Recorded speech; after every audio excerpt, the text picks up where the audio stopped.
keep that in mind. Treat them as they're going to be dead tonight at midnight. Now I got a bunch of car salesmen out there going, "Yeah, I wish that guy broke 3 more hours with this guy and he's gone."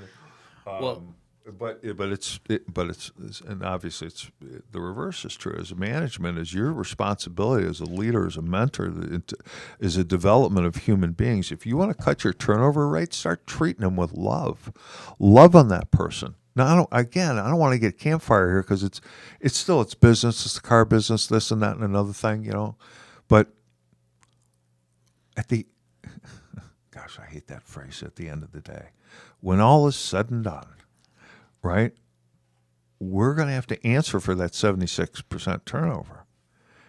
And if it's as simple as actually caring about an employee, if it's just that simple, then why don't we just start there?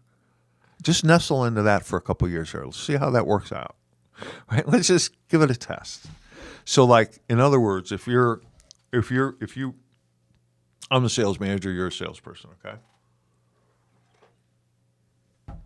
You're having a tough time. I don't know what's going on, unless I ask you. But you might not tell me, right, Bill? not unless you've in some way formed a relationship with me prior that I feel comfortable and not threatened in some way by what I would share. Correct. So there's a couple of variables there that I might not be aware of or be able to deal with, nor may you be able to deal with. So given that being a truth, I'm just going to have to look past that and I'm not going to let you leave. I'm just not going to. If I saw enough value in you to hire you in the first place, then shame on me if I don't do everything that makes any kind of sense at all, business-wise, to not allow you to leave, whatever that might be. And it's far away from money, typically. We all got to want to make money. And so, boys and girls out there, I'm not talking about, it's like money's important. So go make a bunch of it. Make as much as you possibly can. Do the right thing with it. Be a good steward of it. But make a bunch. It's better to have money than not have money, for sure. But within that, we can do it in such a manner where we got to stop this turnover thing, man. Simon Sinek has the best perspective around this. The circle thing? The idea of how we treat employees. He expresses it far better than I'm about to, but I'll try to do the nickel tour. Let it rip. The idea of when you hire someone, you invite them to join your family. Because if someone joins your company and you're a servant-hearted leader or not, it's one or the other, they come into your charge. Somebody recently expressed the idea of the difference between a client and a customer. Yeah. A client is someone that you invite into your family. The customer is just somebody you're going to have a transaction with, no relationship. Now, whether or not everybody agrees with that, that's just somebody's perspective that rang for me. I have a great story about that. I love that. But to Simon's point, excuse me, when your child does poorly on a test in school, yeah, or fails some expectation that you thought they should live up to, yeah, you don't say to them, "Hey, sorry, but we're cutting things and you're first on the chopping block." Right. I mean, it's ludicrous. It is. But we see it all the time, not just in automotive, but there are so many examples. One of the reasons of the Facebook groups that I kind of filter through different things is the number of times you see it today. And that the way that an employee can be treated poorly by an employer. Yes. Yeah, did you read that post the other day, some sort of record-setting month, and then they cut everybody's pay plan retroactive? Yeah. Did you see that? To the start of the month. Right. Yeah. It's like... And the best reply that I saw was, and every dealership that is reading this is asking for their resume. Yeah. Yeah. Right. And what was the other one? Tongue-in-cheek. And the dealer wonders how come his turnover is still so high. All of the evidence, if you can't understand how that action will affect your store for months, if not years. Yes. How many times do you have to, it's one of those, I stop hitting myself in the hand with a hammer because it feels so good when I quit. Right. How many times does that Right. management, leader, owner, Right. what's the cycle of that? Yeah. Is it every quarter? Is it every 6 months? Yeah. Because people always repeat what they do unless an opposing force that's painful enough causes them to want to change. Oh yeah, pain or pleasure. Those are big motivators. But at our root, that's probably it. Avoid pain, seek pleasure. I mean, that's what motivates people to do stuff. Basically, human nature. Well, here's a picture that most people can understand, even if you're not from the horse business. If you put a 1,500-pound animal in a corner, and you threaten that horse long enough, Yeah. one of two things is going to happen. You're going to break the animal's spirit Yes. to where they cower, and you have destroyed that individual. Yeah. Or, remember, I don't know what, I weigh 200. That 1,500 pounds coming out of that corner at whatever rate of speed they decide is appropriate to the level of pain I've caused in their life, Yeah, man. is going to multiply on me. You bet. It's fight or flight. It's internal to us. Evolution, whatever you want to call it. It's how we're made and how we survive. Yeah, it Even is our today, DNA. It is our DNA. Yeah. So that picture of, you want to rule by fear and threat and consequences and think that's a model that will give your store longevity. Right. I got news for you. 62 years of age, look around. Right. Look in the mirror. Yeah, not going to happen. Not going to happen. And what's scary is, and what's really important is that typically there's or could be family members involved, and then if that negative reinforcement or development could be passed forward pretty quick, and things never change, because then the next generation does the same damn thing, and gets real messy then. So I'm new to the vendor side of automotive. I mean, it's what I came into. Right. And we've our platform is just, our website's live. We haven't done any public marketing, what have you, but we've had early success in attracting dealers. Good. The Midwest is the first market we've opened. I'm in Cincinnati. Now we're going to go. Great place to start, the Queen City. So I started that a couple of weeks ago, and this just hit me so hard. Great reception. I mean, everybody that I had stopped in, and it's not on a long list, let's say 10 or 15 stores. Yeah. And in Cincinnati, there's a lot of they're large stores, so there's corporate, and big groups. Everybody's trained to say, yes, here's who you got to talk to. Yep. So I stopped at 2 stores. I didn't know the corporate aspect, knew the name, right, and they directed me to one of the heir apparents at a particular store. Gotcha. So that generational part. Right. And I'm sorry to have a negative story because everything else was positive that day. All right. But I walked in. It's a Highline dealership. Right. And the young man I was directed to was there. I explained that I wasn't there to interrupt. I simply wanted to ask to see if I could get an appointment to get 10 minutes at a time. And everybody says 10 minutes of your time. We're actually so focused on our demo that, if it's longer than 10 minutes, they're not interested. And they're not going to get it, which is fine. I asked if I could have a card, and he turned around and he grabbed a blank sheet of paper, folded it in half, and wrote, sales at ... Now, I'd rather you just say, I'm not big on profanity, but I'd rather he just said fuck off. Right, yeah. I would have not had zero interest, dude. Beat it. I would have not had the animosity around. If it's not obvious, I'm an older guy and I've been through every type of dismissal you can do. Right. It's one of those, okay, dude, I get it. And then as I'm walking out, so again, they have a big presence. Right. And they're so good with their TV commercials Right. that I recognized one of the guys who's always in it. And I turned to him and I said, you're the dude that does the TV commercials, right? And he said, yeah. And I said, you know, keep doing that. Older guy? Older guy. Yeah. I said, keep doing I know that. the story you're talking about. Because you're the best representation of your store. Yep. I hope you don't lose it. Yep. I can be for lack of a better word, I can be a real jerk. But it struck me because the rest of the day's experience had been so positive. Mm-hmm. And to have that Yeah. out of that younger generation to think, dude, your dad did not build this empire But to have you screw it up.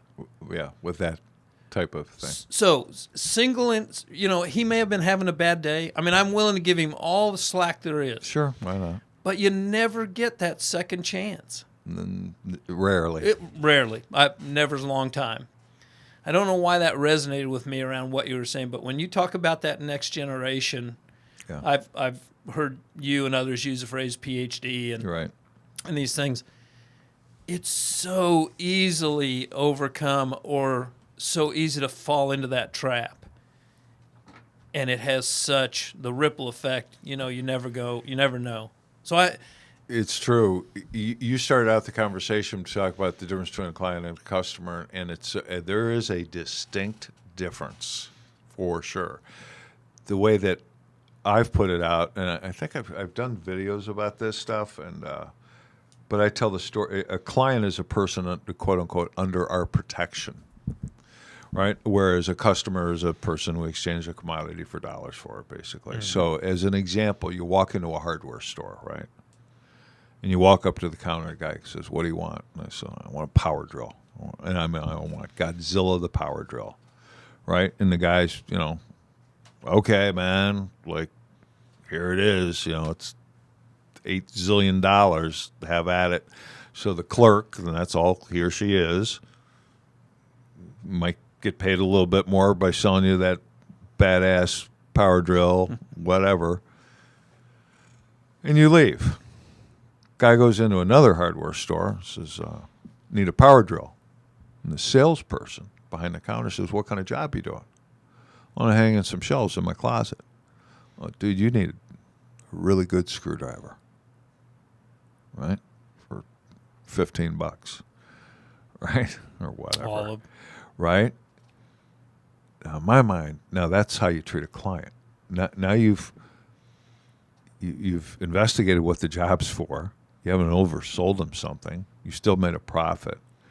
And now the customer goes, well, this guy really took care of a need. You're protecting him or her from themselves as a consumer, frankly. And I think that's a big difference. And I think if we spend more time and focus on a client, we talk about client experience and blah, blah, blah, blah, blah, blah. That's client experience. Protecting the client, sometimes from themselves. Not make all the money that you make. I mean, all of it. Everybody gets one opportunity to pay all the money all the time. I'm all about it. All about it. However, anything really sideways of that or over the top of that or underneath that, it puts us in a bad spot because we dug ourselves a pretty damn big hole by wiretapping and so forth years ago. I grew up on a farm. I grew up with horses. Okay.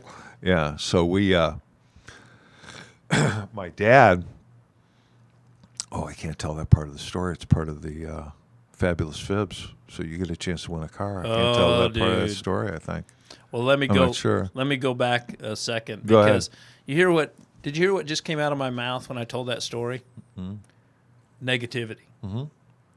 And I focused on it. Yep. And contrary to what you hope is, oh, crap. I just sounded like the most negative person in the world. I use the idea, I try to attend church pretty regularly. It's part of what I believe. Right. I always check myself when I leave the service. Did it make an impact? You know how I know? Because I only have about a 15-minute drive home. Right. If I can get home without going off on another driver, thank you, Lord. So, That's a good criteria. well, hey, I can't tell you that I pass the test very often. Pastor, you suck today, man. I yelled at 3 people on the way home and flipped one off.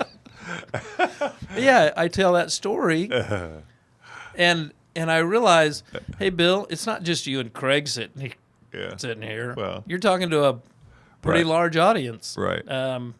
Who knows how long that's going to? Oh, it's going to live forever because now it's going to be on the internet. Forever. But it struck me as that example. I don't want I didn't use any names. I did that purposely. Right. Nobody needs to think. Yep. Like I said, maybe this person just had a fight with the manager. Whatever. You don't know. That's why it goes back to that dead at midnight Rule 10 thing. Well, I failed on that kindness part. The dead at midnight really brings it home. Yeah. Prior to hearing you say that, right. I had to use the idea, the meme on Facebook. Right. You can be anything you want to be. Be kind. Right. Yeah. Because I know that right. that piece of me that's not very kind. Right. And I get a lot of the people when you started sharing the podcast and others and just the positive encouragement that I've received. That's what I need to return. It's not the negativity. Right. Because I can turn negative. Oh, it's way easier. It's more comfortable. Don't encourage me. Yeah. You mentioned something else. I know it was earlier ago, and I wrote it down, and I don't know how to double back to it now, but it was something we were talking about. Something about it might have been something surrounding negativity about bringing stuff to work. Oh, from the training aspect, right? You know how that right, positive gets and negative, closed. right? So when I was a kid, when I first started selling cars, it was like, I'm 22, and everyone else was like dinosaurs, like you and I are now, right? Old guy, right? Old guys. I mean, like literally, there was 22, and then I think probably the next youngest guy was 61 or 62. Wow, and nobody in between. So, my hair's down to my shoulders. I look like a circus clown, man. It was a total train wreck. So I'd bring just a whiny baby, just every day into my manager's office. Like this. If I had been him, I had to punch me. He'd go, "What's wrong today?" My wife doesn't understand me, and I'm not selling enough cars, and why do we have stick shift? God, I can't say that word either. That's part of the contest. Man, it's good because I could use some clues. Right? Yeah, that part scares me more than anything. I think I might have given you one, but at any rate, so this is what he tells me to do. He says, "Go home tonight. Tomorrow morning, I want us to take a hanger out of your closet." Okay? And then, now I lived about 10 minutes away from the store. It was a short drive. But it was kind of like you went from the quote-unquote city in Canton, Ohio. Shout out to Canton. And like 10 minutes up the street, you're like in farm country. It's like literally. Excuse me. So he said, "I want you to take this hanger, nothing on it. I want you to put it in your back." He said, "You should probably write this down. You're not that smart, Greg. So I want you to miss any of this important stuff." I just made that up. He didn't say that part, but he probably should have. He said, "So then tomorrow morning, you're going to wake up and you're going to have the same stuff that made you just go and sit down in my office here 5 minutes ago. You're still going to have that stuff. What I want you to do is I want you to find a tree on the way from your house to here. We're going to call that your trouble tree. And you're going to visualize." He said, "Do you know what visual?" We're talking in the early 70s. Yep. Right? And so, like, I was really lucky. This guy actually knew his stuff. He owned several dealerships. I think he just is deceased, but he became very successful in the Ohio area with different stores. Very successful. So he said, I want you to really stop the car, pull over, see what's troubling you. See it, like own it, like get your head around it, like make it real, like right behind on the inside of your eyelids, real, where you can see it. Then I want you to take it, drape it over that hanger, and hang it on the tree. Get back in your car, continue on to work. Now, that's going to be called your trouble tree. Now, if you want to stop on your way home tonight and pick that trouble up and take it into your home, be my guest, pal. That's up to you. But I don't want that trouble coming into the store no more. So you just hang it on that tree. Now it's done. It's gone. You come here, go to work, because you have potential and you can outsell so-and-so and so-and-so and so-and-so. But you got to grow up. What a gift. Be a man, right? And it was like, and I literally, for 10 days, I did that. For 10 days. And it was, you want to talk about odd feeling. Like, cars going by me and I'm hanging this empty hanger on a tree on the side of the road. But it was like, and I taught, when I had the ability to be able to pay that forward, give that back, every single salesman I trained, that was in the first 15 minutes, 20 minutes of the training. It's a trouble tree. Because it's really true, right? We bring that stuff to work, which doesn't belong there. That can get you in a lot of trouble in a lot of different ways. Or we take work and we go home and destroy our home life, with picking that trouble and taking it back home with us. So I learned that lesson in a different way, not quite as kindly delivered. yeah, how's that? I've been so fortunate to work for talented leaders, women. I mean, I much would prefer working for a woman if that is the choice. Mm-hmm.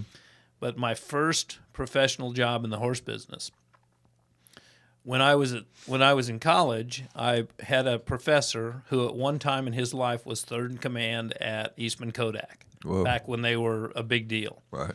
And he called me in one day and he said, basically, he said, why don't you go find out how good you really are? Because you know everything we're going to teach you and you know everything you need to know right now. And he was being serious. He said, don't go tell your parents I told you to quit college. But you're gifted. The professors that you have in the equine classes think so. So there's a longer piece of that. And so 3 weeks later, I went to work for a very talented, successful woman in the horse business. She was working for a client or for a ranch in Texas. Right. And she hired me. I had custom made for her grandfather for 2 seasons, so she knew I was a worker, right. et cetera, et cetera. Right.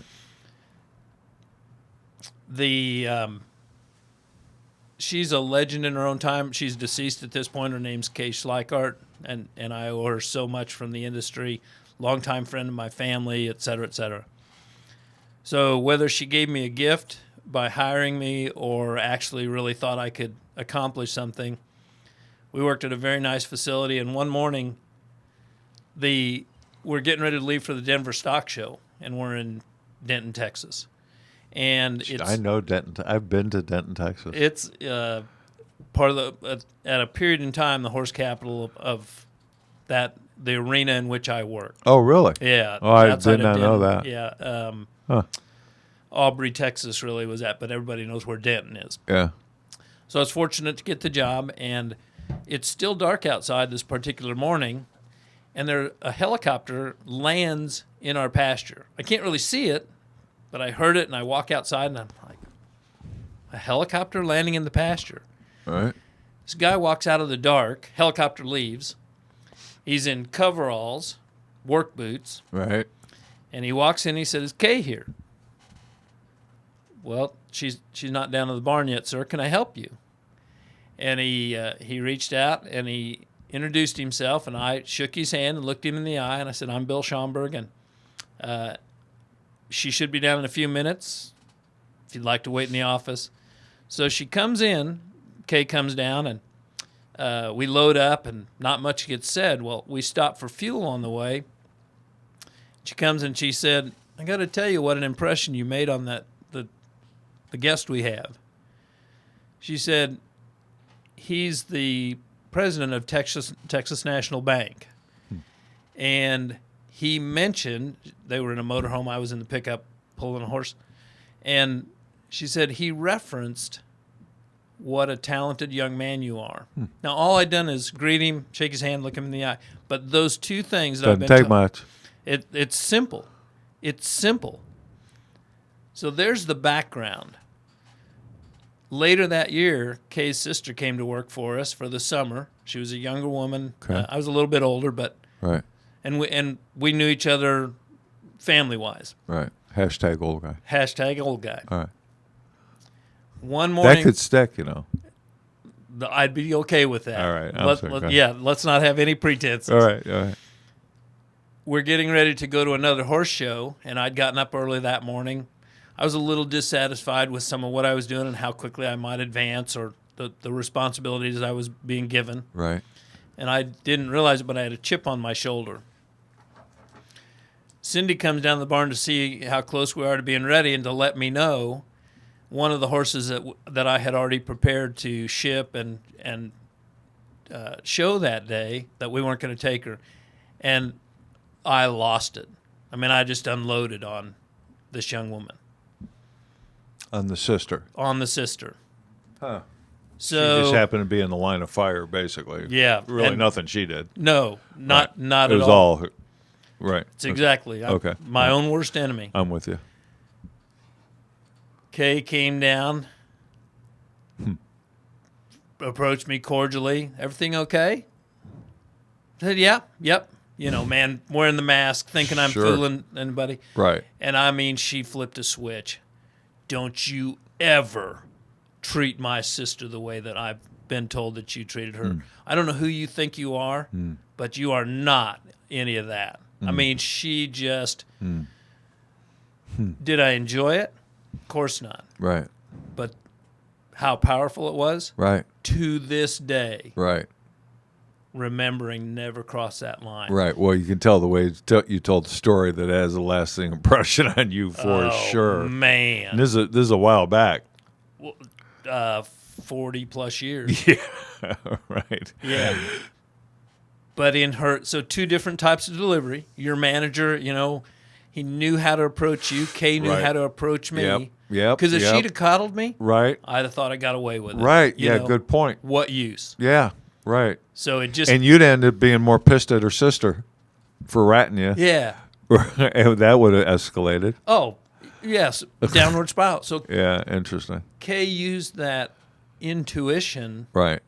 to approach me well, whereas Right.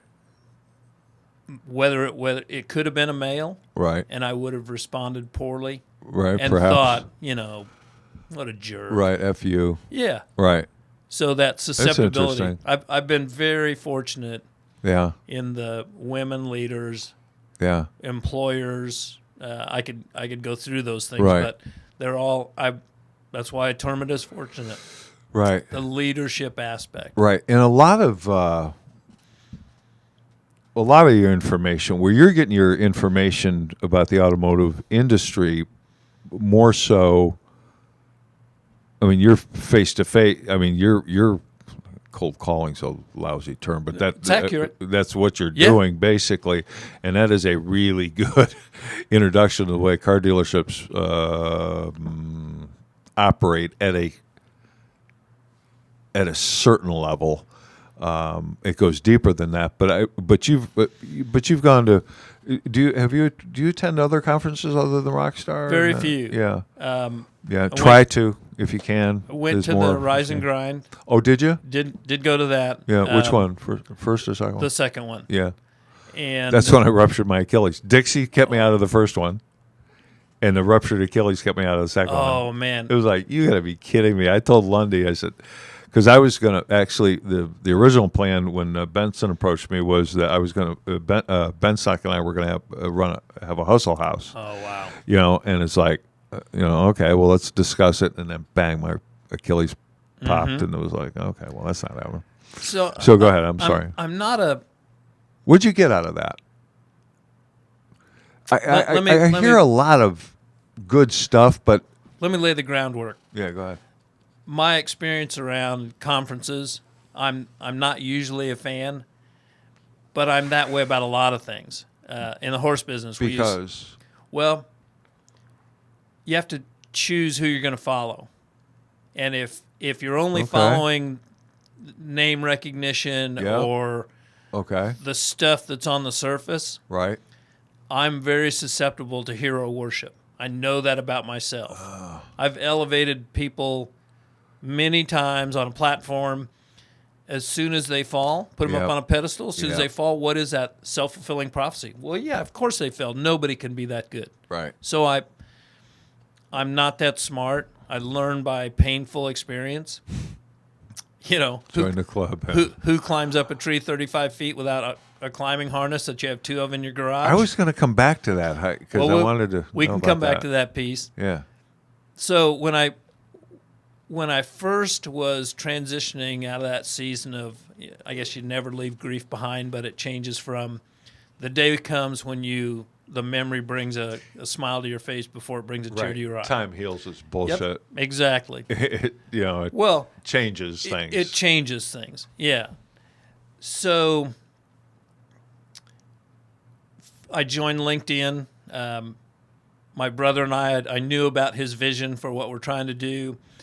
Wasn't sure I could be helpful, but as we talked, I thought, gosh, where might I assist? Don't lose your place. Are you a premium LinkedIn member? Yes. Okay, good. Go ahead. So makes a big difference. Oh yeah, It's huge. I It's night and day. agree. Yeah. I agree. Go ahead. So as we looked at the project, I mean, there's a whole bunch behind all that, but Right. as it came time to start the face-to-face relationships that we could build into, maybe then develop synergies and what have you. And usually that's a buzzword, but I believe it's very powerful. You bet. LinkedIn allowed me to realize that I could write and resonate at a level I didn't understand previously. The types of relationships that were formed. The invitation to Rockstar is a direct result of Matt Koenig and LinkedIn. Oh, was it? That's how that happened? Yeah, that's interesting. That whole, because I wasn't a big fan of Facebook in that season. Right. We had a private group that people could follow my wife's journey in her illness. Maybe that's some of what resonated at that point, and it wasn't negative. I practiced writing. I had a great subject. So, it's one of those, gosh, if you're passionate about whatever your subject is, you can look pretty good. You bet. But then so when it came time, it's how I got to Nashville. It was 4 hours away. Right. Matt was very kind in the invitation. Met you, started to really examine, how well am I sifting, how well am I sorting these relationships? Are they valuable? Does it make sense to spend more money? Lost my train of thought. Yeah. About conferences and meeting people and so forth. So in the horse business, again, everything I know about people I learned from horses. Really talented people would conduct. You see that? Hang on. Brian Kelly. In this. Thanks, Sean. That's pretty cool. He's a good character, Sean, isn't he? He was Speaking one of the of- very first people that I met. Again, through LinkedIn. There was Sean Welsh, Sean Kelly. Yeah. At one time, Jeff Larson up in Minnesota. Yeah. Jay Jensen. Right. Really, again, huge-hearted individuals. Yeah, Jay seems like a Givers. nice guy. Jay and Ernie talked about him coming with us for a while, but there were just, timing wasn't right in this and that. But seems like a real sweet guy. He and I had breakfast at a little place called Rosie's up there. When I visit people, I like to find a joint that only the locals Yeah, could man. know. Love those places. Oh, exactly. So Love him. that relationship piece. Yeah. back to the Right. how I came to my perspective. Right. Really talented people would travel around the country giving clinics. And I'm pretty convinced I have a pretty good program, but what I learned, my clients would always come to me. They'd see a big name clinician coming, talented, very talented people, competitive, well worth the money that they charge. Right. My clients would come and say, "What do you think?" I would always encourage them to go. And the reason was, you can learn things. I mean, if you think you're the smartest guy in the room, you're not. Yeah. Wrong room. Wrong room. Thank you. But I would say, yes, absolutely go. Well, are you coming? Probably not. These are the people I compete with. Right. This is, Right. we know the gig. Right. We're not perfect, Right. but we have a very specific process that we use. And I want you to go and observe with the perspective, bring things back that you think would work. Ah, that's good. Because if it does, Right. we all gain. Right. Why not? And each of them, however many, 1, 2, 5 would attend, they would all see different things. So if I shut down that learning channel, Right. I lose. Right. And my customers have no confidence because it looks like I'm just, Yeah. I don't want to be compared. Right, man. That- Best practices stealing. I kid. I've never had an original thought, and then that's probably not that far away from being absolutely 100% true. I am not that talented. I am an extremely hard worker, Right. and I've become a talented observer. It's important. I've been so blessed by the opportunities to learn. In my very early development as a professional horse person, there was a legend. His name's Jerry Wells. Everybody was I think I saw a documentary. I mean, is he the guy they call the real horse whisperer that Redford No, that's was? Buck Brannaman. Oh yeah, Buck Brannaman. And then behind him, You seen that documentary? I have, about him? yeah. That's awesome, man. So- What he can do with a horse is mind blowing to me. seen Buck in person. Really? Oh yeah, he is everything they say he is. Oh, that's so cool. And I'm sorry. no, please. Yeah. those references, I love they that stuff, they man. feed, and I do too. Yeah. That gift to be able to influence that size of an animal, Yeah. You're right. Mind blowing. it truly. So that talented observer piece, Mr. Wells, I would pester him with questions, Yeah. and he always helped me. He Really? never turned his back, and he could have just said, Sure. Who are you? Kid, get away from me. Right. And I got the opportunity 10, 15 years later to ask him, Jerry, you were always so kind to me. Why? Right. Because I'm sure I was an obnoxious punk. Right. He said, you were obnoxious and you could be a punk, but here's what I saw. You always tried what I gave you. You acted like you wanted to learn. And so when you see somebody that wants to learn, transfer that into the sales floor. Right. When you see people who want to grow and do better and be better, because Right. it's do and be, it's not try. Right. You either do and be. Right. Right. Yoda. There is no try. There's only do or not do. When's the last time that you would give up on someone trying? Right. That was putting in the effort, willing. They would come to you. They would ask you. They would fail, and they wouldn't quit. They got back up. That's a really good question, dude. That's a really good question. As an industry, we should ask that question all the time. Is that person trying? Because when it's all said and done, we have to make decisions on employees often, and it's, are they willing or able? If they're willing, but they're not able yet, they could be developed. If they're unwilling, what do you got?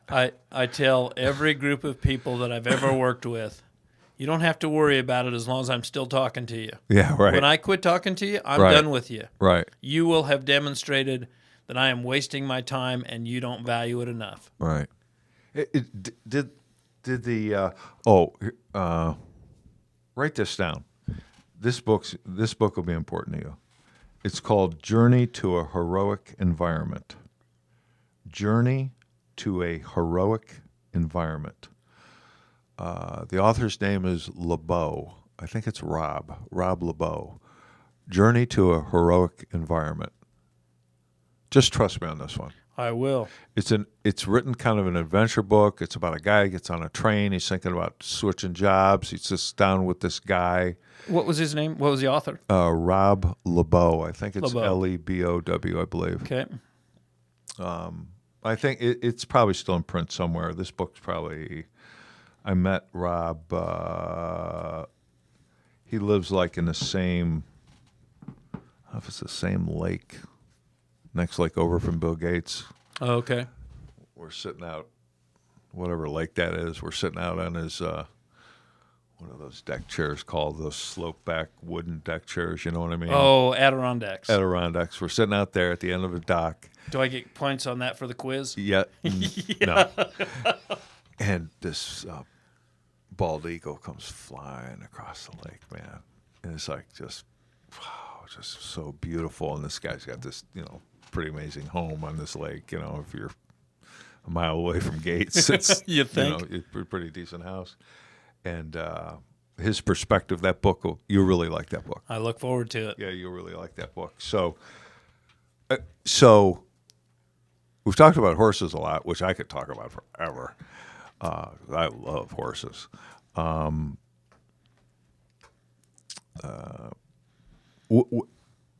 Was it the fall that motivated you to get out of the horse business, or why No. you?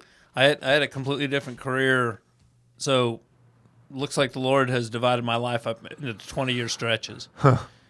20 years a kid growing up, kind of getting my feet wet in the horse business. Right. 20 years. Actually, horses was the catalyst that introduced me to my wife.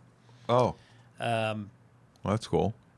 The odd part is, as I got married, horses is a great life. I mean, I would never change the experiences it provided. Not necessarily the right life for me as a Right. married person. Right. I'd been looking at different industries, and I had started a business literally almost the week after I got married in synthetic grass, and then another company that we were running. You at the seem time. like a serial entrepreneur, to use that I phrase. think but- that's a fair phrase. Yeah. I don't know that it's always served me well. Huh. I'm my own worst enemy. Don't know yet. But the story's not over. So in synthetic grass, I became in horses. I was a subject matter expert. Right. Not my words, but others. I became that in artificial grass. We developed new utilization in runway safety areas at airports. It led into the experience of working on a closed runway at night. You've got a hard deadline, usually at 5 a.m. when the runway opens. Okay. If you leave any material, if you have FOD is FOD, foreign object debris, Okay. can get sucked up into an aircraft engine, cause Oh. real big problems. Yeah. The military services, they have FOD walks every morning to clean runways, blah, blah, blah. But we developed processes. We're back to that people, process, and product. We developed efficiencies in our build process that translated into the artificial sports surfaces. And in 1997, a third generation of artificial grass, the one that the NFL now plays on, all the major That turf thing. that Stuff blows my mind, man. It's- like a mix between dirt and plastic grass, and it's like So we were in construction. If you can shave, the average build time when we came into it was about 21 days. Everybody said 3 weeks. okay. Just for the grass surface, not including the base work and all the dirt, the organic materials. Okay. We shaved a week off of that build time. Whoa. With no loss of efficiency. In fact, greater integrity of the finished surface. What Whoa. have. And everybody said, bullshit. Yeah. And so we're like, well, hire us. Let us do a job. Right. And so the name that everyone knows is Field Turf. Right. We worked at one time for the founder of that company, eventually realized they were never going to give us any big jobs, so we just we didn't compete with them because we didn't actually sell the grass, but we built hundreds of fields because of that process and the efficiencies developed out of mandatory. For every minute that you miss the opening on a runway, it's a $10,000 fine, and you pay that for every minute until the runway's open. Whoa. We weren't that big. We could not afford that, so of course, You got to perform. yeah, it's all about, what have you done for me? We were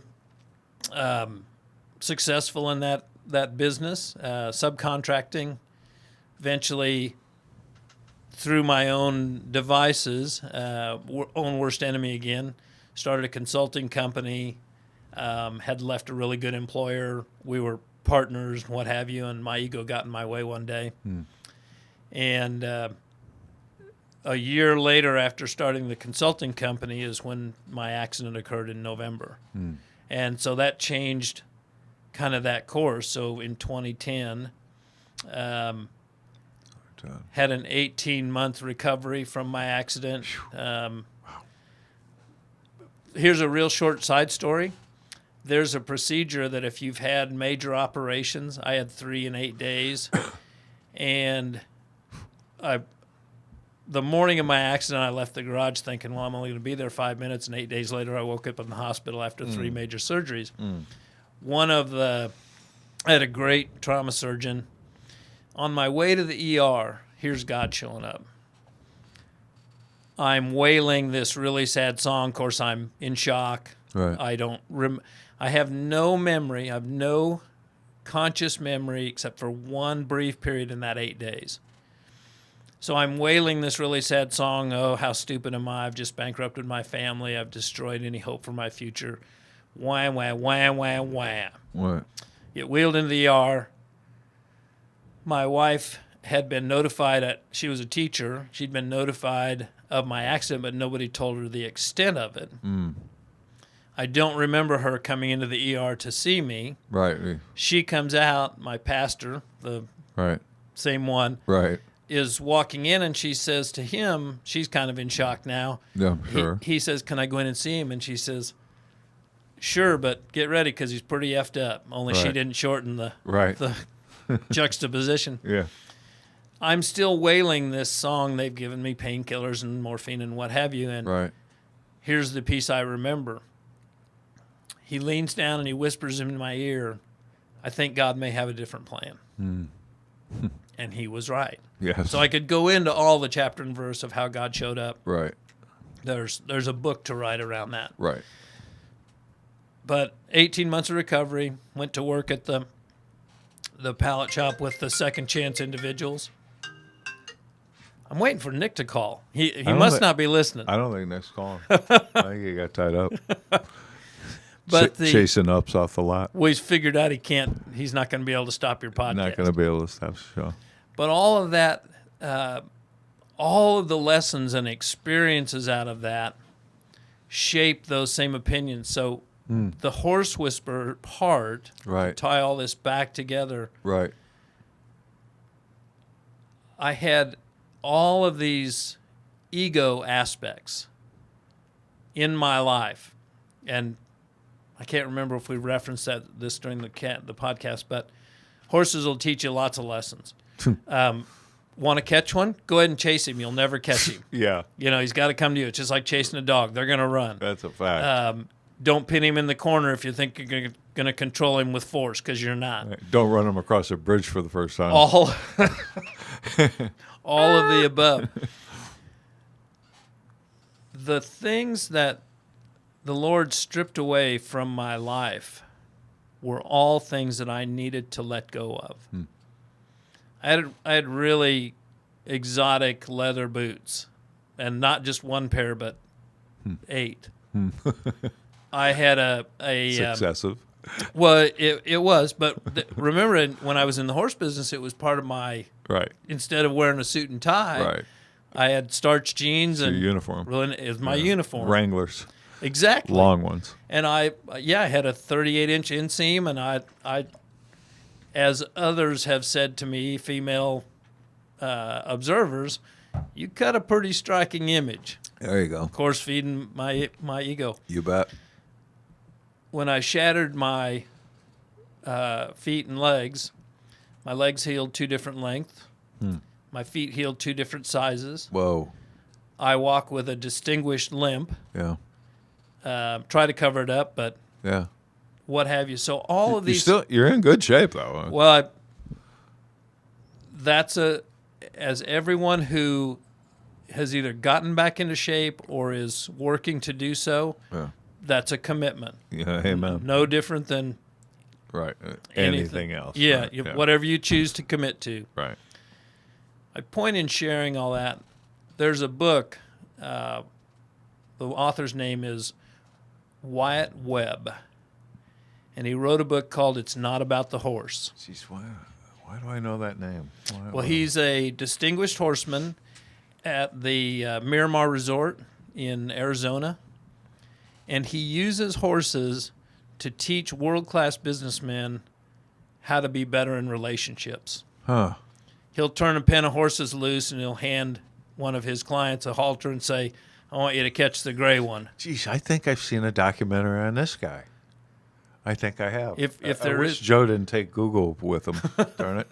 If there is one, it's worth watching. Yeah, I think I did. I know something about this guy that you're saying. The book is spectacular. Yeah. And life-changing. Yeah. All of these things combine to that relationship part Right. that a guy like Buck Brannaman, Right. there are people who, the hesitation you're hearing is, I never like to brag. Right. I mean, humble brag, whatever you want to call it. Right. But I have clients who suggest that I can represent that pretty well. Yeah. Another small tangent of that. It's a good feeling. Well, it's you can't. It's not what you say about yourself; it's what others say about you. Yes, sir. That's true. Huh. So, I have 2 really. They just at the right time, the Lord used these people to encourage me. In the synthetic grass part, what brought me to Cincinnati was a company hired me internally to come do workforce development. And they're the best company in the world. Not because I worked for them, but their relationships. I met the owner in 2005, and it's called the Moats Group. Shout out to the company. They are world class. The owner tried to hire me in 2005 when I met him. He tried to hire me in 2008. What have you. The timing just wasn't right. Right. Kids in school and different things. Right. They hired me in 2012. It was my first job after my accident back in artificial turf. Okay. And I traveled around the country operating equipment they developed for the industry. Right. We were successful in that, and we were so successful we worked that division really out of existence. It was a good problem to have, but it wasn't. It's interesting. It wasn't the path they saw. They thought it was going to revolutionize recycling and different things. Right. But when they brought me internally, the hiring experience of the pallet factory with all of the second chance men, I'm thinking I'm confusing our conversation. I don't think we've talked about that piece. Right. This job that I had while I was recovering. Correct. We'll come back to that. But the company was the pallet company. Right. Before I could go back to actual work, they only hired second chance men. Gotcha. We'll go back into that if there's time to go back. Right. But what it influenced for me was at the same time it just hit me, the videos that I've seen of you talking about hiring, man, you get it. 2011, 2012 is the videos that I've watched of yours, your ability to communicate that message about how important it is to be make the right hire. In the turf company, the first reinforcement that I received came from 5 employees the first year that I was there. So 2015, Right. brought in 5. At that time, they were college students or that age because we hired them in the summertime. Right. Busy Makes sense. season, what have you. Right. If they liked what they did, they made a lot of money Right. over a season. Right. We would bring them back the next year. Yeah. Or if we had an opening and they weren't going back to school, we would Perfect. offer them a position. Right. Fast forward to the fall of 2017. Okay. So it's a year after my wife's passing. Right. I go on an annual hunting trip in North Dakota, and it's in October, and my phone rings. And it's these 5 individuals gathered. The next day they're going to go on a company outing, but they're together the night before. And one of them said, "We need to call Bill and tell him how much he meant to our lives." Oh, wow. So I get the call. Not very good reception where I'm at in North Dakota. I said, "Hey, can we get together in a couple weeks?" And they said, "Sure." So I followed up with them, and they got together to thank me for the opportunity I provided. And it was just the right. They were all the right people. They came from freshly hired to 3 years later. They are all each individually in charge of $1 million projects. Wow. They've all risen to the ranks of superintendents. They're making really good money as young people. But what's the key, Craig? They wanted it. They demonstrated the desire. And then they turned back around at a period in my life when they had no idea the impact it had on me to say, Of course not. "You did a great job." Yeah. Yeah. That's How often do you get to hear that? yeah, but seldom, unfortunately, and it's so powerful and it's so good to do. Again, that's a Rule 10 deal, man. It's like they didn't know they were practicing it, but because they were not expecting anything back in return by giving you that gift, which it amounts to be a gift. That's powerful, ain't it? So follow on to that. A year later, at Christmas time, which is just last year, a student of mine from the horse business, she was, I believe, 11 years old when we met, 1994. And her father had just passed away. And her mother wanted to buy her a horse to help through that season. Right. She's now a doctor. And she sends me a note before Christmas. It says, "Have you gotten my package yet?" In all honesty, I was at a really, really low point. Yeah. Lots behind it. Yeah. Lots of things, not just my wife's passing. Right. I said, "No, I'm getting ready to leave for the holidays, but when it comes out, I'm sure I'll see it." Right. I come back from visiting my grandchildren. I'm home for a couple of days. I don't use the front door of my house. I pull into the garage, come through the attached garage. For whatever reason, a couple of days later, I open the front door, and here's this package. Right. I open it up. It's a calendar. It is Nora with a horse that she leased. It's a world-class horse. And when I say world-class, people lease this horse and fly it around the world. Yeah, That's the at least a horse caliber like of that. horse. It's It was, expensive, man. and Nora was that caliber of student. She was dedicated. Right. And she wrote the note that she taped to the front of the calendar and said, "Thank you for teaching me consistency." It just broke me. Yeah. Note on there, Palmy and I are May.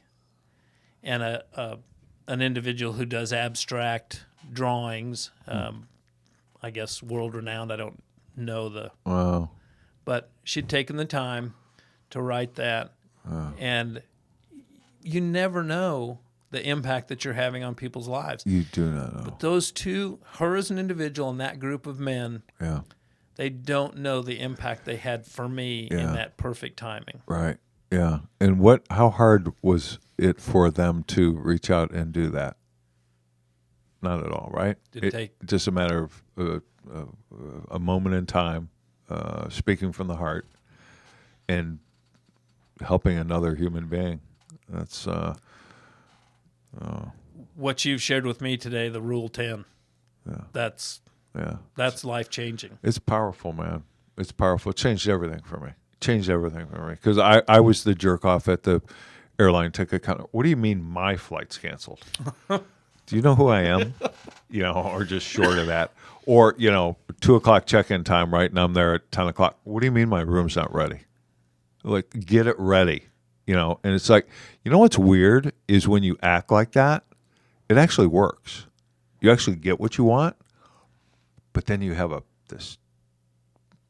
For me, in any way, my stomach was constantly on fire. I constantly hated. I always not always. Typically, I got the result that I wanted, but in such a way that I'd have to rip into somebody and hurt somebody else to get what I wanted instead of going the complete polar opposite. I totally understand, man. If there's any way that you can help me and you get me in a little early, I'd really appreciate it. I know you're under a lot of pressure and you got guys just jumping down your throat all the time. I get it, but I'm going to be sitting over there. If you can get me in earlier, that'd be awesome. And it's like, wow. I started getting better results with no fire in my stomach. And it was like, oh gosh, it's like, okay, Rule 10 actually does work. Let me do this because we're getting a little short on time here. Okay. We're gonna have to wrap this thing up. What I'd like to leave. Been a lot of interesting conversation there, right? I think we've been all over the map. Right, which is good. Yep. It's cool. I've had a great time. I've learned so much. Me too. Thank you. Specifically, and this is, we could call it your chance to pitch or whatever, but specifically,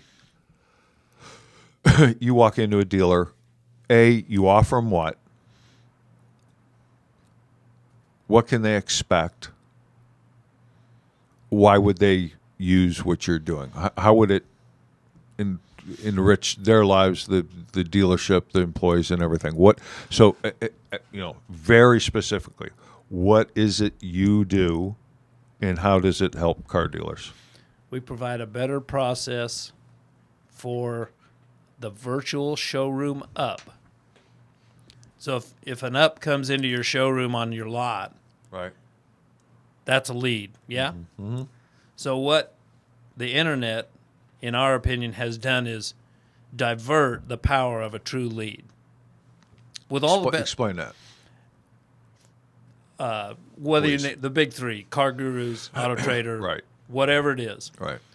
It's a diversion in the path to the sale. It's an interruption in the intent of the buyer to communicate with a store. Right.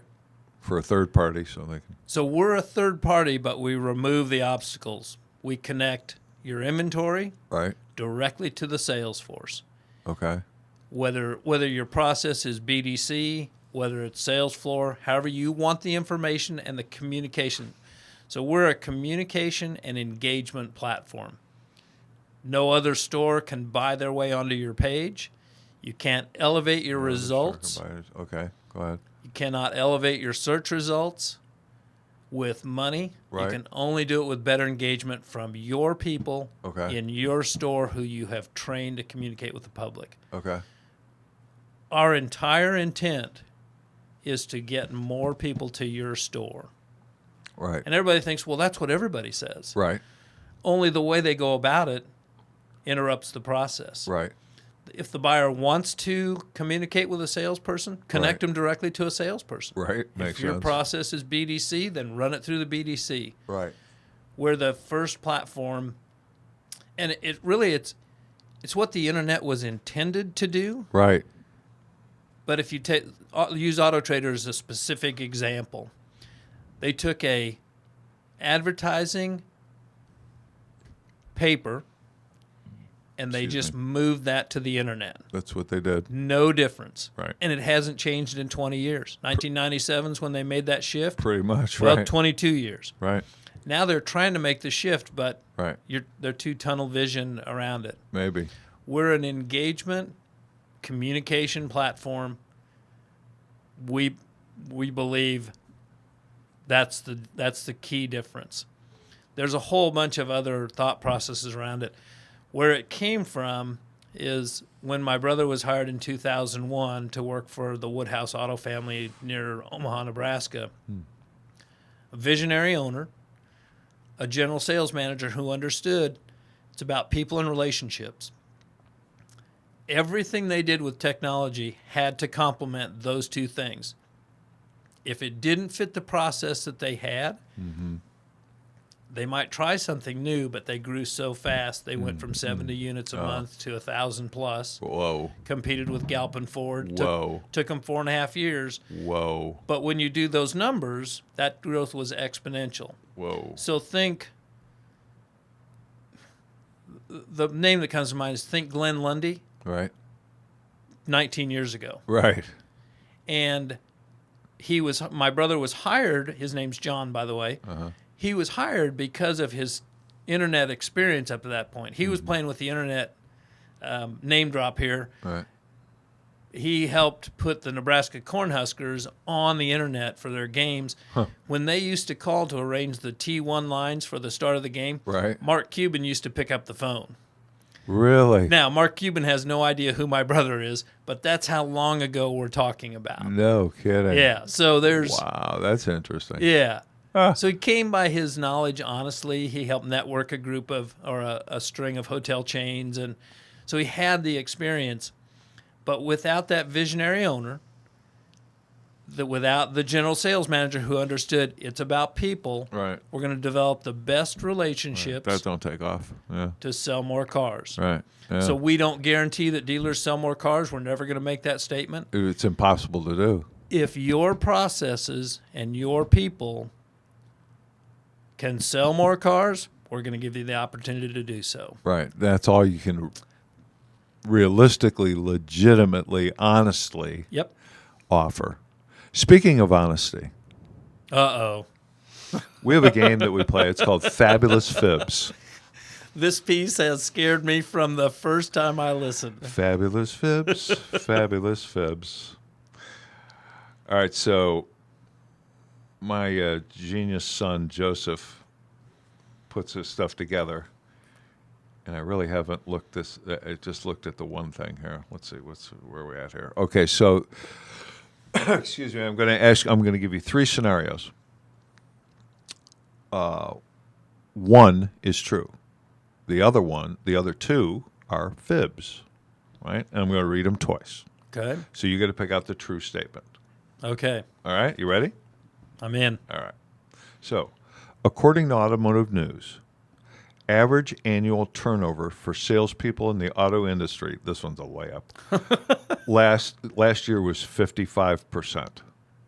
Okay, I'll read through all of them. Go ahead. And then do it again. Fabulous fib number 2.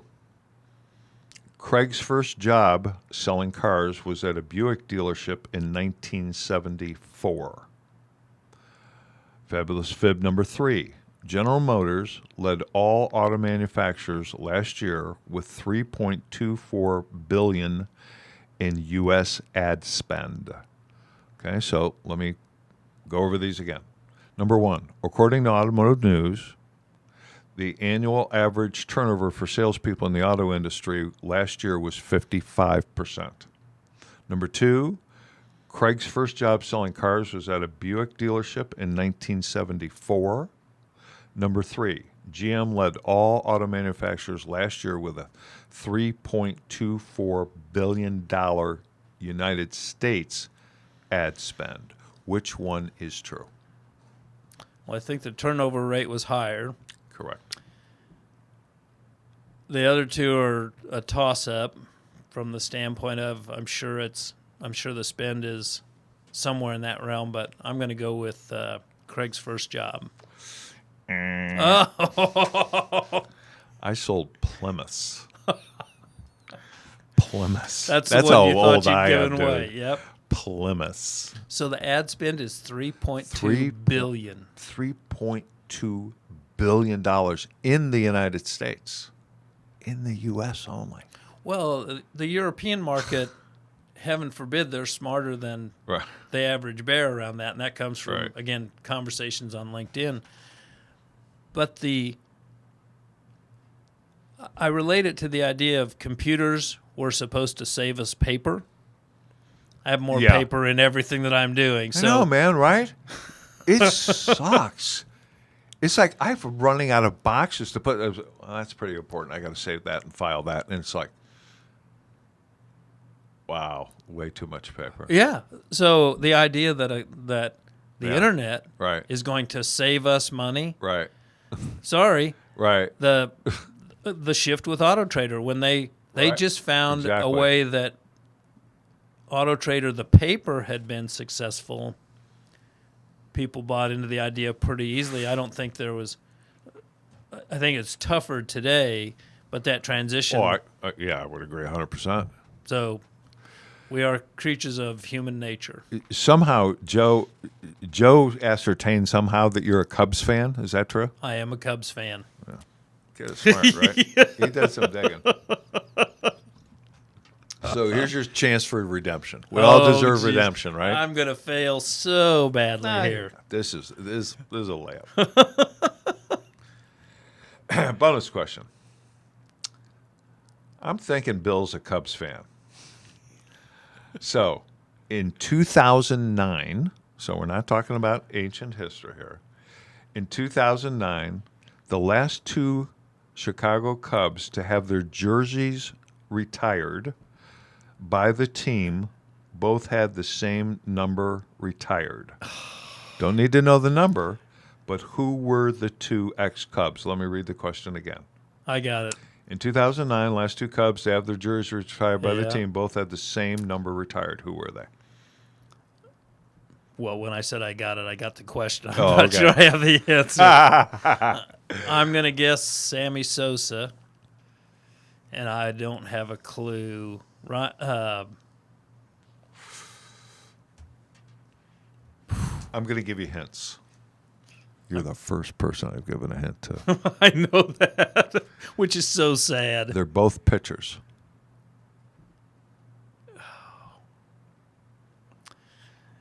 I'm going to use the lamest excuse ever. Have you ever heard the term chemo brain? Yes? I'm here to tell you it's a real syndrome. I struggle with names and different things that I'm not in. Is that right? Oh gosh, I would have never imagined that my memory could change so drastically.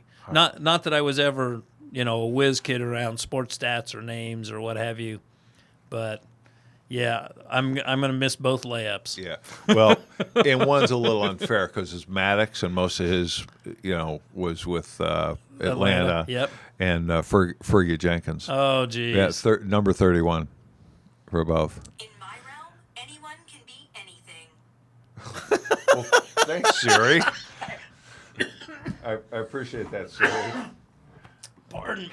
That is so weird. I was gonna say. What the heck was she doing listening in on us? Well, she's picking up on your. She's picking up what you're laying down because you, of all people, believe anybody can be anything. Well, that's pretty much true. But I can't let you walk out of here without something. So, what did Joe get for you? These are pretty cool. These are the legit Hot Wheels. Oh my gosh! So you're walking out of here with a '72 Ranchero.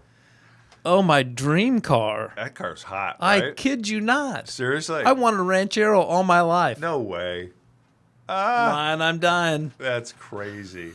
And then we'll go Mopar with an '87 Dodge with a roll bar, or roll cage, or whatever those are called. No guest leaves without anything. No guest leaves without. And you cleaned up, man. You got an AutoMax excellent hat. You got a signed copy of Troy's book. It doesn't get any better. Jeez, you win Matchbox cars. It's like you cleaned up, and then all it cost you was some treats for my Dixie Doo. Hey, if it makes Dixie happy, it's a win. She gonna be one happy hound dog, man. She gonna be one happy hound when I get home. She's. I really wanted to bring her in here during these podcasts, but it's too long. Well, but I really, my intent was to do it, but it was like, oh man, these things. There's no way she could handle this. She's got too much energy. It's like when I wrote and asked you the question. Yeah. In studio or not, Right. Dixie has that. I'm sure I speak for most of your fans, if not all of them. Dixie has a fan club of her own. Yeah, and she does. She's a blessed pooch. She's awesome, man. We like to say we saved each other pretty much. It's like Funny I how needed that her. works. Yeah, it's weird, isn't it? All the time. I needed her. She needed me. It was like, okay. I had no intentions of getting I haven't had a dog in 25 years. Wow. And it was like, bang, like that. Like, okay, I'll take her. And it was like, what are you thinking? I'm like a little creepy clean at home. Like my closet is one of those things where the hangers are measured. It's like all the color. Yeah, it's like it's a little creep. There's dog hair all over my house.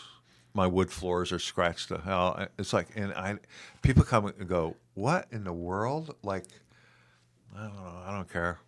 It's Dixie. I really don't care anymore. It's You've like, decided what's important. right. It's like, as long as she doesn't get up in the cupboard and start messing with my dishes and stuff and how they're organized, that would piss me off a little bit because the glasses are just such that would that could be a problem. But other than that, I don't care what else she does. I love it. So I don't know. Let's wind this thing up, man. I just I liked you from the minute I met you out there. You just seem like such a gentleman and have so much to give to our business, and followed your path here a little bit. And it's like, I like interesting people that are. I guess we all have certain agendas, but you don't have a heavy-handed one. And I really like being around men.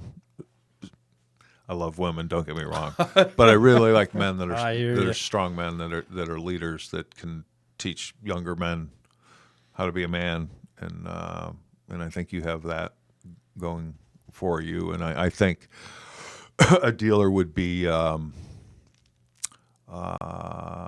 smart to listen to you and see if you can't help them. And to that end, how do people get a hold of you? What are the several ways? Best way? How do you want them to communicate with you? The best way, two best ways. My email is pretty simple. Bill@LotTalk,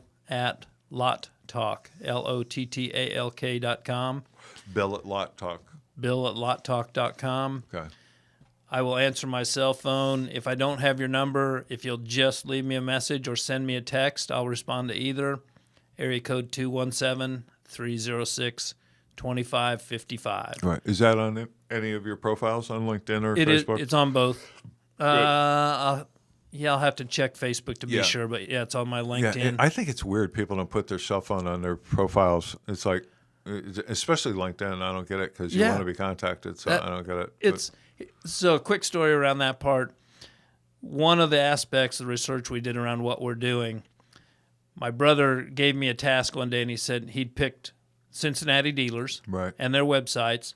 Right. And he said, count the number of clicks from you land on their homepage, count the number of clicks to get to their sales floor, and then whether or not you can communicate with them. 142 websites. Right. None could you get to less than 5 clicks if you knew how to navigate and find them. Really? And I think 2 of the sites had their emails linked. Yeah. But when you click on it, if you don't have your computer configured to bring up your email, it wasn't a live link. Doesn't go anywhere. Wow. And guess how many phone numbers there were to communicate with salespeople? Few, I guess. None. Really? It was an object lesson around our process, looking at, are we doing the right thing? Right.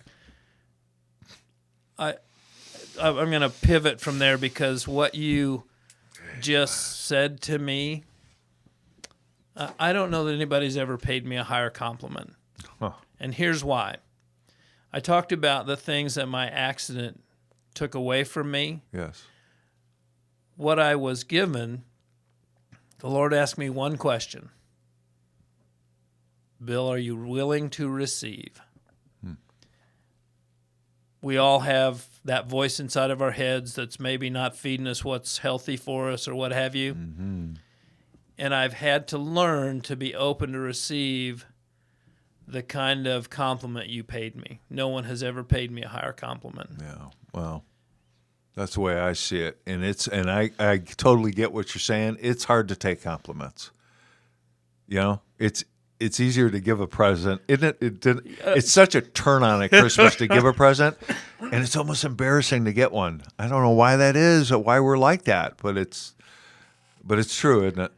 Quick story. I know we're trying to wrap up. Oh, that's all right, man. One of the object lessons around receiving, where I live, I have 2 neighbors. They were provided by his goodwill. Right. Through my wife's illness, they took care of us. Right now, they're watching my dog at home while I'm on the road this week.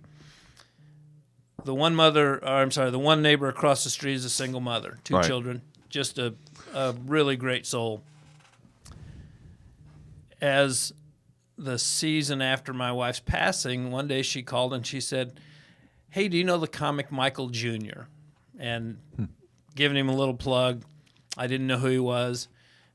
He was going to be at their church that night. She was calling to say, I'd like you to come with us. And neither neighbor ever will take a dime for helping me. And I always want to pay because then I don't feel guilty.